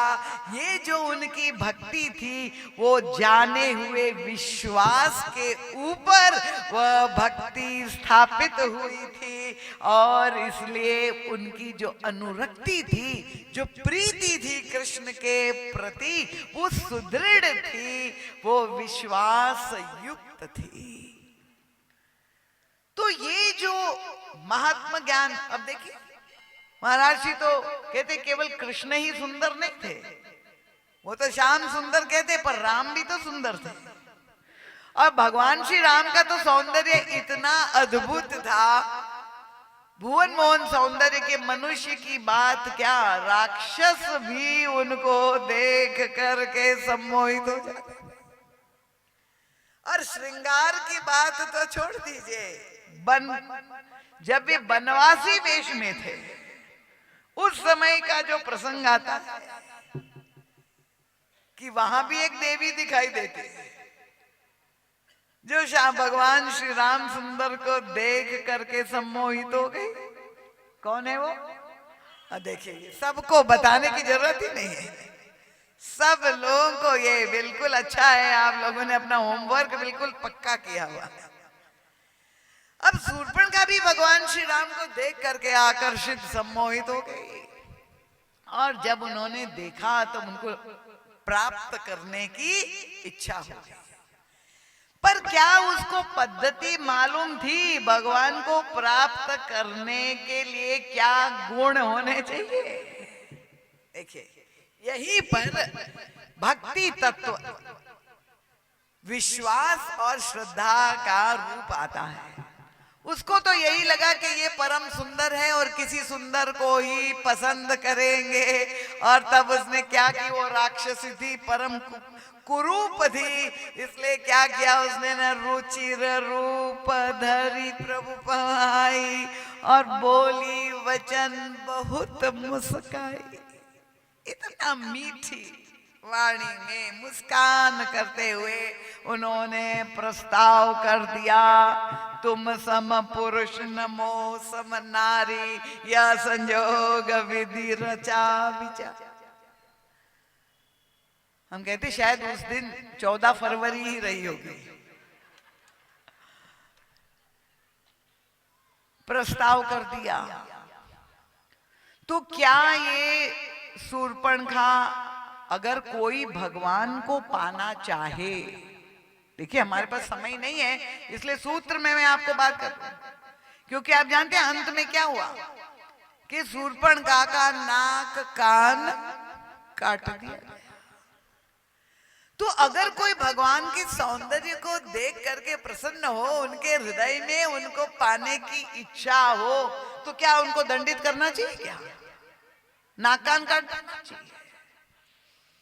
और तब ये देखिए, ये तत्व, ये क्योंकि आप लोग कथाएं तो सब सुनती है और लाखों की संख्या में कथा में जाते हैं, पर इसका अंतर प्रेम और वासना, भक्ति और श्रृंगार किसको कहते हैं?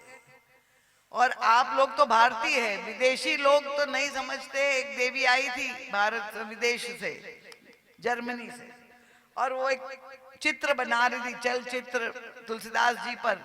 तो हमारे गुरुदेव का इंटरव्यू लेने के लिए आई और उन्होंने कहा महाराज श्री भगवान राम की सारी लीला तो मुझे बहुत अच्छी लगती, पर एक प्रसंग जब आता है तो मुझे बहुत बुरा लगता है कि शूर्पणखा के हृदय में आकर्षण हुआ।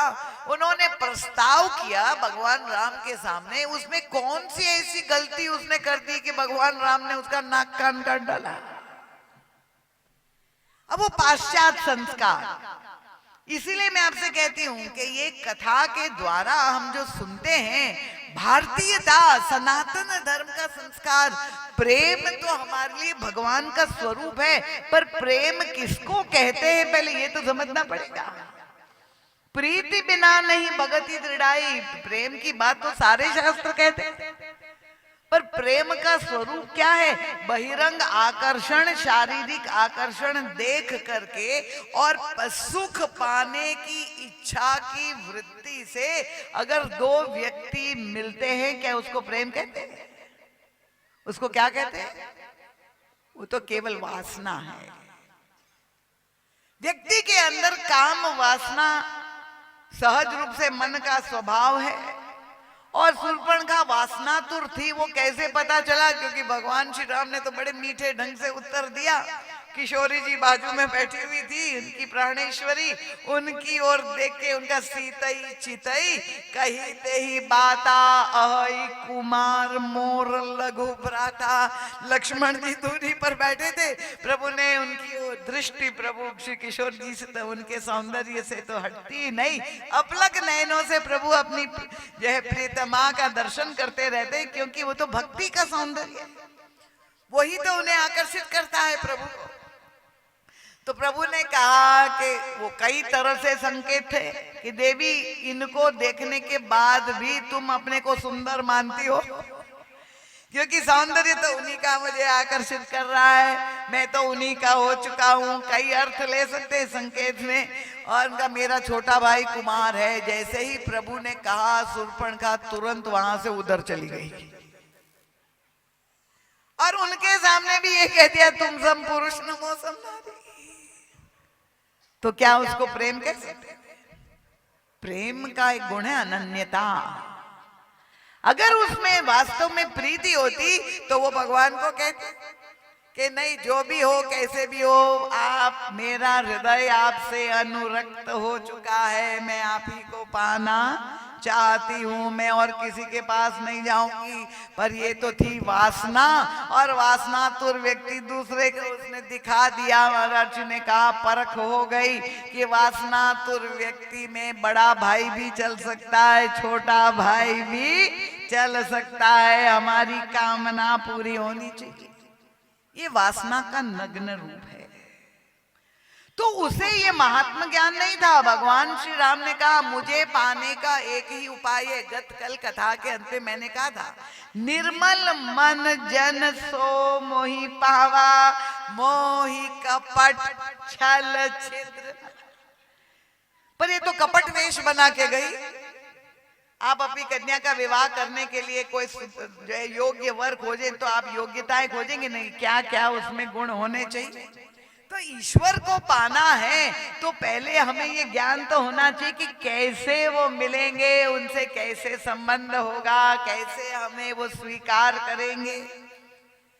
तो ये तो उसको पता नहीं था कि निर्मलता चाहिए, वो तो कपट वेश बना करके गई। और महाराज जी कहते हैं वो एक और देवी है। देखिए, तो सारे शास्त्र को खंगाल करके हमें समझाते हैं कि ये जो महात्म ज्ञान है, भगवान को पाने के लिए जब तक उनका जाने बिनु न होई प्रतीति, बिनु प्रतीति होई नहीं प्रीति, प्रीति बिना नहीं भगति दृढ़ाई। और कौन जान सकता है उनका? सोई जाने जेहि देव जनाई, राम कृपा बिनु सुनु खगराई, जानी न जाई राम प्रभुताई। तो ये दूसरी देवी महाराज जी कहते हैं वो भी भगवान कृष्ण की लीला में वो भी कुरूप थी और वो भी वासनामयी थी। कौन है वो? बताइए। कुब्जा। बहुत सुंदर। ये देवी बिल्कुल सुंदर कथा सुन रही है। अब कुब्जा के मन में भी बहिरंग रूप से कुरूप थी, और वो यद्यपि एक कला में बड़ी निपुण थी, अंगराग बनाने की कला में। अंगराग वो एक सौंदर्य का संसाधन, जिसे उपटन कह सकते हैं। आजकल अपने शरीर को जो है सुंदर बनाने के लिए ब्यूटी पार्लर में जाते हैं, बॉडी पॉलिशिंग करते हैं, पर पौराणिक काल में ये उपटन बनाने की परंपरा थी, अंगराग। उस कला में बड़ी निपुण थी, और कंस ने उनको नियुक्त किया था कि नित्य प्रति वो अंगराग बना के राजा को जा करके प्रदान करती थी। और एक दिन भगवान श्याम सुंदर जब वो जा रही थी, मार्ग में प्रकट हो गए। अब प्रभु सर्वज्ञ है, पर देखिए उसकी लीला, कृपा कैसे करते हैं। उन्होंने पूछा, देवी ये आपके हाथ में क्या है? उनका ये अंगराग है। भगवान श्री कृष्ण ने कहा, क्या मुझे मिल सकता है? क्योंकि पूछा किसके लिए, उनका ये राजा कंस के लिए। प्रभु ने कहा, क्या मुझे दे सकती हो? कुब्जा ने कहा, क्यों नहीं प्रभु, इससे अधिक योग्य पात्र और कोई आपसे अधिक हो ही नहीं सकता है। ये तो बहुत ही सौभाग्य की बात है। ये अंगराग क्या है? महाराज जी उस युग की कथा को अपने जीवन से जोड़ते हैं। ये हमारा अपने शरीर के प्रति जो राग है, देह के प्रति, प्रभु की प्राप्ति कब कैसे होगी? उनका मिलही न रघुपति बिनु अनुरागा, किए कोटि जप जोग विरागा। करोड़ों जप कर लीजिए, योग साधना कर लीजिए, कितने ही बड़े विरक्त हो, पर जब तक हृदय में अनुराग नहीं होगा, तब तक प्रभु की प्राप्ति नहीं होगी। तो ये अनुराग तो हम सबके पास है, पर हमारा अनुराग क्या है? कहां पर, किस दिशा में मुड़ा हुआ है, जुड़ा हुआ है? हमारा अनुराग संसार में, हमारे शरीर, हमारे घर, हमारे संबंधियों में, सब में हमारा अनुराग बटा हुआ है।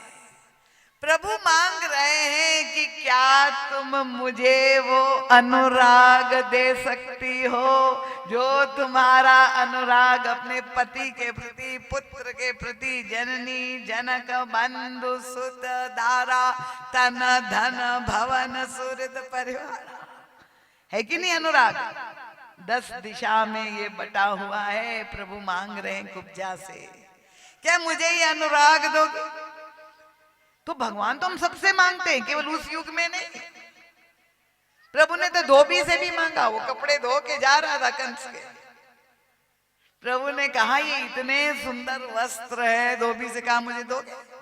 भागवत की कथा में ये सब आप सुन, पर उसने दिए नहीं दिए। और तब प्रभु ने जय सिया राम उसका काम पूरा कर दिया। अब उसकी व्याख्या बहुत लंबी हो जाएगी, नहीं करूंगी। पर कुब्जा ने जैसे ही दिया, प्रभु ने उनको स्वीकार ही नहीं किया।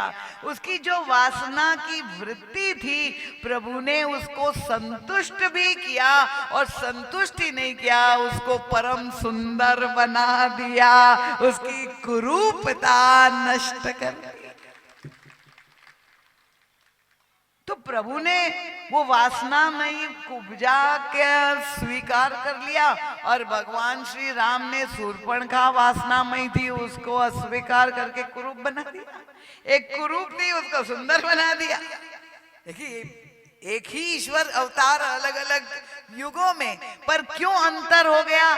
क्योंकि कुब्जा जैसी थी, वो वैसे ही भगवान के सामने निष्कपट रूप में प्रस्तुत हो गई। उसने कोई नाटकीय कपट रूप नहीं बनाया, और उसकी निर्मलता पर प्रभु रीझ गए, और प्रभु की कृपा उसको प्राप्त हो गई।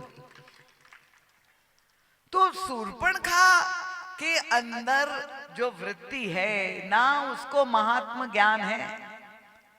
वो ईश्वर को पाना चाहते हैं। और उसी दंडकारण्य में एक और देवी है, देखिए वो तो बूढ़ी है, आयु में भी सुंदर युवती नहीं है, पर प्रभु उनके भी यहां जाते हैं। कौन है वो? शबरी जी।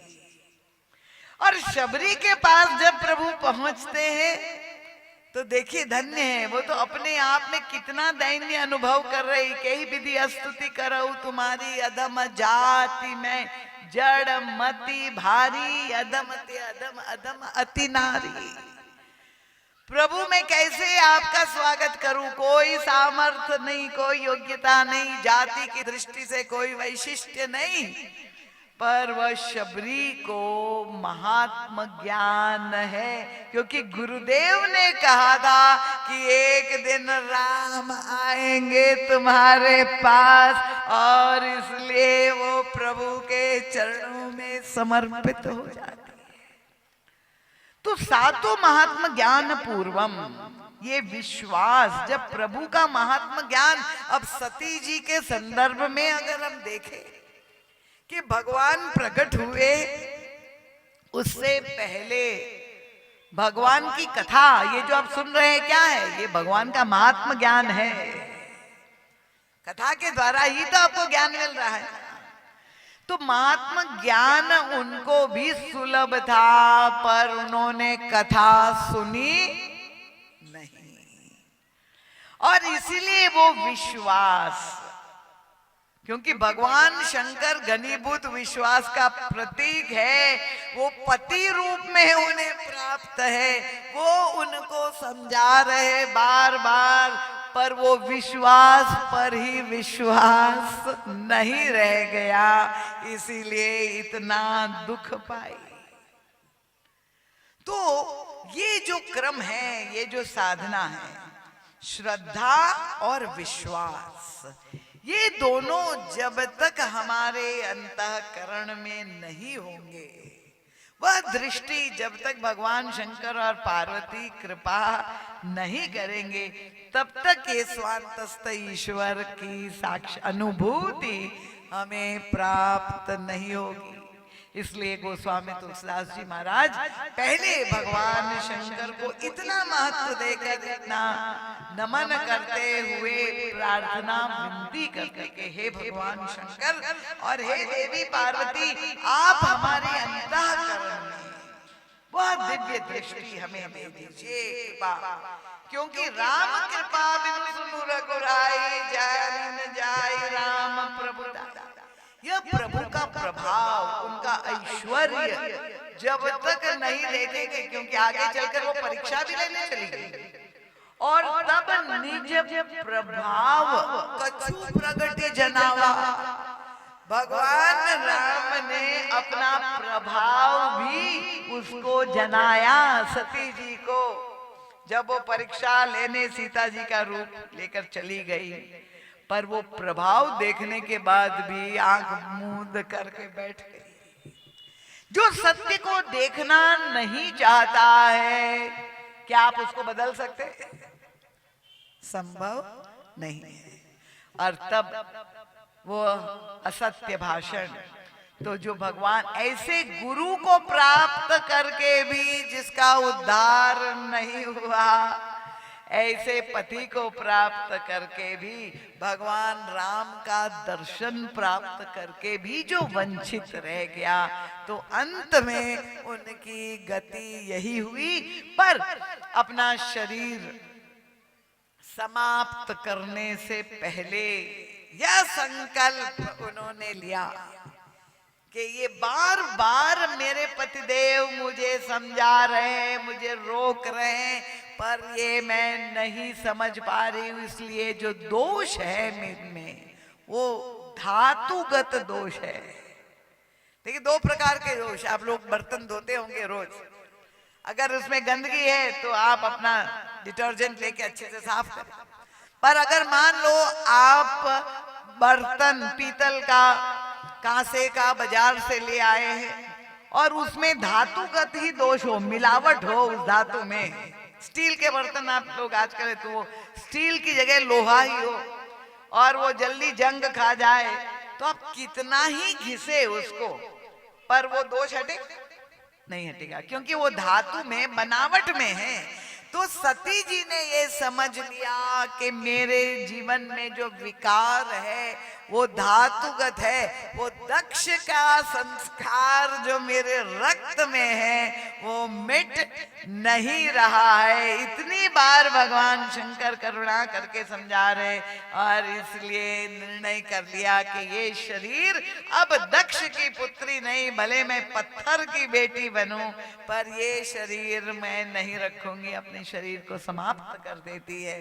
और तब अगले जन्म में हिमांचल की पुत्री बन करके वह तपस्या का क्रम, उनके जीवन में जो दीर्घ तपस्या है वो उसी की ओर इंगित कर रहा है कि किस तरह से हमारे अंतःकरण में वह विश्वास सुदृढ़ हो, वो श्रद्धा का जो सर्वोच्च रूप है। क्योंकि श्रद्धा भी 3 प्रकार की है, सात्विक, तामसिक और राजसिक। अब मैं क्या क्या व्याख्या करूं, महाराज जी का सद साहित्य है, भवानी शंकर वंदे, शिव महिमा, शिव विवाह, ये 3 ग्रंथ है। आप कृपा पूर्वक जरूर जो है इन ग्रंथों में से कोई ग्रंथ जो आपको अच्छा लगे और पढ़े इसे, और तब मानस का पाठ जब आप करेंगे तो आपके जीवन में वो अवश्य जो है रसानुभूति होगी, वो फल प्राप्ति होगी। इन शब्दों के साथ बहुत बहुत आप सबके चरणों में नमन करते हुए प्रणाम करती हूँ, और भगवान के नाम का जय घोष आप सब उत्साह पूर्वक करेंगे। रामायण जी की आरती होगी, प्रसाद लेके आप प्रस्थान करेंगे। बोलिए सियावर रामचंद्र भगवान की जय, श्री महाकाल महाराज की जय, श्री खजराना गणेश जी महाराज की जय, पूज्यपाद गोस्वामी तुलसीदास जी महाराज की जय। बोलिए भारत माता की जय, सत्य सनातन धर्म की जय, संत समाज की जय, भक्त समाज की जय। बोलिए सद्गुरुदेव भगवान की जय। बोलो सियावर रामचंद्र भगवान की